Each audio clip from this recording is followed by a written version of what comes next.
Hello there, and welcome to what I'm gonna call my end of the year video extravaganza. Originally I was supposed to do like separate videos, and they were supposed to go up before the new year, but if you saw my update video, you know why we're here now. I'm actually wearing pajamas because the grind never stops. I figured I would just do a more relaxed video, and basically I'm going to be talking about the very few books that I read in December, my check-in for 2019 in terms of reading goals, and my reading goals for 2020. If you are crinkling, I'm icing my wrist. So first I'm going to go over what goals I had set for 2019. Actually, just about completed all of them, which is kind of crazy. Again, they weren't all that extensive and they're going to be very similar for this next year, but I want to tell you anyway, and I like to keep track of my goals and stuff that I set throughout the years and stuff like that. So the first one was to read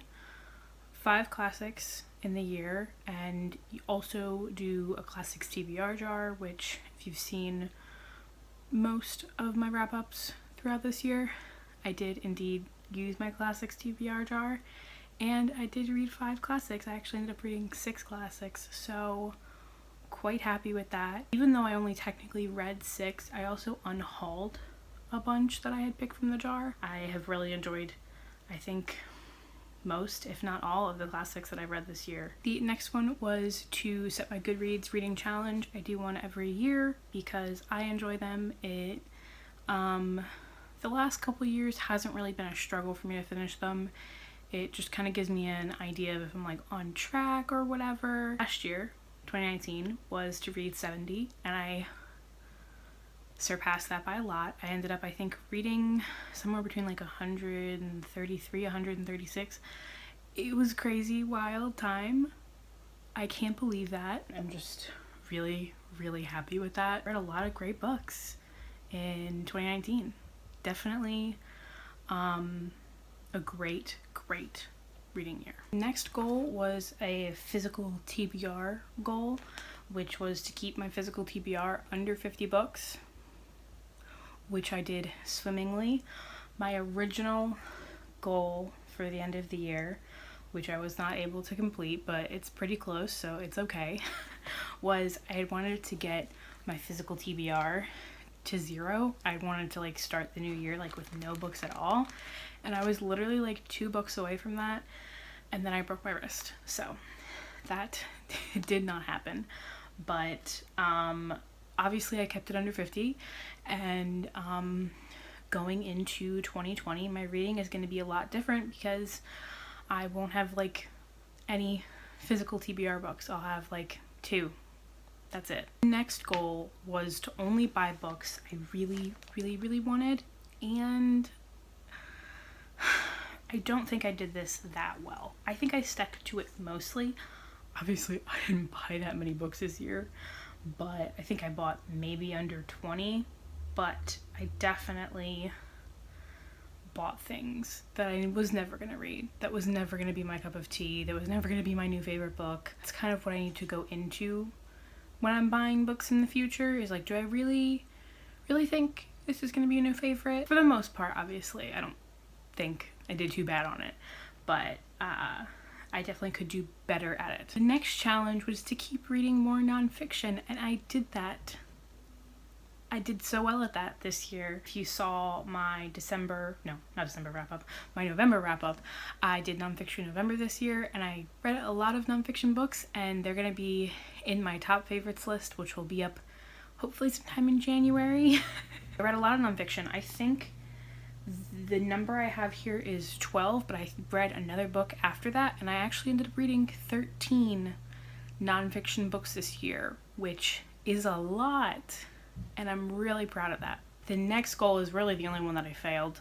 And that is to keep doing channel book reviews. I have liked the couple that I've done in the past, and if I feel so motivated, I would do one again, but they take a lot of time and brain power and planning that I just don't have, frankly, anymore. The very last reading goal that I had, which was like a channel goal, the last Tbr channel goals, which is to upload once a week, which would end up being 52 videos, and I think I ended up uploading 56 by the time I uploaded the very last video with my wrist. I think I uploaded like 56 videos, so yeah, I did that. So I did really good with my 2019 reading goals, and let's talk about my 2020 ones. The first one is the Goodreads reading challenge. I'm gonna up the stakes this year, and not really considering how many books I read in 2019. I'm gonna set it at 100 because I really think I can do it. I believe in myself. And again, none of these challenges are reinventing the wheel. I imagine there are going to be things throughout the year that I want to do in terms of my reading, to just different goals that I want to set or challenges that I want to do, but there's nothing in the entire year that I can see myself wanting to complete, because honestly, what I was and who I was at the beginning of 2019, end of 2018, and who I am now are totally different, and I just feel like I don't want to set certain like boundaries that are very, very specific, like specific reading, like year-long reading challenges. I feel like that would be too much, and I want reading to keep being fun. So these are just easy, nice, go with the flow challenges. The next one is that I want to keep doing my classics TBR jar. It's over there, I can't reach it right now, but yeah, I really enjoyed doing that last year, and I want to keep doing it this year and keep reading more of those classics. The next challenge is to kind of keep branching out in terms of genres. My genres were very varied this year, and I really, really liked that. I really liked how many different types of books that I read in 2019. I read lots of different books, and I feel like I'm like starting to develop this new taste in books. And it's very, very exciting to figure out what I like and don't like, and what works and what doesn't. And I just want to keep trying new things, and things that would have been too crazy and just not my thing before, try them and see if I like them. The next one is kind of a big one. It's kind of a big deal, which is to stop requesting e-arcs. Because I have probably 10 from the end of 2019 that I never got to. And I have like 4 for the beginning of 2020 that I don't know if I'm gonna get to, because I just don't like reading ebooks. I have to be in a very certain mood to be able to read on an e-reader. I don't know what it is. I have no problem with audiobooks, and I have no problem with physical books, but something about ebooks, just, I don't like it. Like, the only time I'm ever able to like deal with it is in very short doses. So like, I don't mind getting things through Hoopla that are like comics or something that are like really short and like fast paced and stuff like that, that I don't mind. But like a long-term full novel, I don't want to be reading on my Kindle, period. I just don't want to do it. I probably haven't been an e-reader reader since my teens, to be honest. So it's just, I just need to let it go. I need to realize that I'm just not an e-arc person. If I were ever to get to a point that I would get physical arcs, maybe, like, if I ever reach that like honor of a number to be able to get them, then that would be different. But e-arcs are just not my thing. And the next one is something I don't know if I'm gonna do. I don't know if I have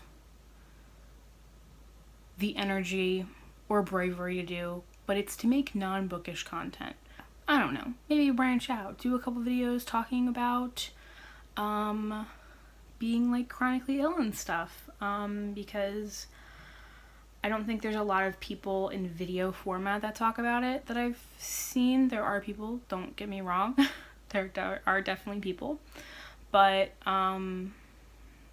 it can be very isolating being a young person who's very sick, who's disabled. It can be very, very isolating, and I don't know, I just think I would like to make videos about that maybe, and just other things. I don't know, realize that I'm like a multifaceted person and I have other interests, even though really my big one is reading. That's why I have this channel. That's why I keep doing it. And I don't do these videos for anybody else. I do them for me. I do them to be able to look back, like to look back at my 2019 goals and to look back at what were my favorite books in 2019 or 2017 or 2018. To look back on that and see like, wow, that's where I was in reading at that time. So yeah, that's tea on that. Those are all of the goals out of the way. I read 3 books in the month of December. It'll go by quickly. The first book that I read was a graphic novel, and that was Gogar, I don't know how you pronounce it, Volume 1 by Ken Gehring. I gave this 3 stars. It was a solid start to a series. I think the characters were pretty decent. The world is really, really cool, but it just wasn't thrilling. It wasn't amazing. But I found that with a lot of graphic novel series that tend to be like multiple volumes, it can sometimes take a while to build up the story. So that's kind of what happened with this. It's definitely going to take a little bit to develop the story. Do you plan on continuing on in the series? Because I did like the world and I thought the characters were interesting. Next one that I read was Baby, a Soppy Story by Philippa Rice. It is a follow-up to Soppy, which I read, I don't know, I think in 2018. It was cute. I gave it 4 out of 5 stars. It was adorable. It basically, if you read Soppy, you'd like this because it's about them having a baby, and it was adorable and just fluff, pure fluff, and I loved every minute of it. The last book that I read in December was 84 Charing Cross Road by Helene Hanff. I don't know. I did listen to this on audio. I got it from Scribd and it was delightful. I gave it 5 out of 5 stars. It was really charming. If you want a charming book that pulls on your little heartstrings and just makes you happy and is just really delightful, I recommend this. It is about a woman who starts requesting books from this bookshop in London, I believe. They send letters back and forth, and it's basically all of the letters between them, between her and the keepers of this bookshop. And it was just very cute. If you listen to the audiobook, I think it was really enjoyable. And I wouldn't mind owning it one day and rereading it because it was just charming. That's it. I don't have a lot of thoughts on the books that I read because I didn't read anything all that big. I was originally going to pick a book for my classics TBR jar, but honestly I'm probably just going to pick one myself that I can get as an audiobook that I'm going to enjoy, because January is still going to be probably a rough month for me. It's going to be touch and go, so I don't want to pull something that I have to physically read because I don't know how my reading is going to be. So I don't want to set too high of expectations. So that is it. I'm gonna go. I have expired. I need to chill. So I hope you guys enjoyed this video. Let me know your goals for 2020, how you did in 2019, what you read in December, and all that fun stuff. And I shall see you in the next video. Bye.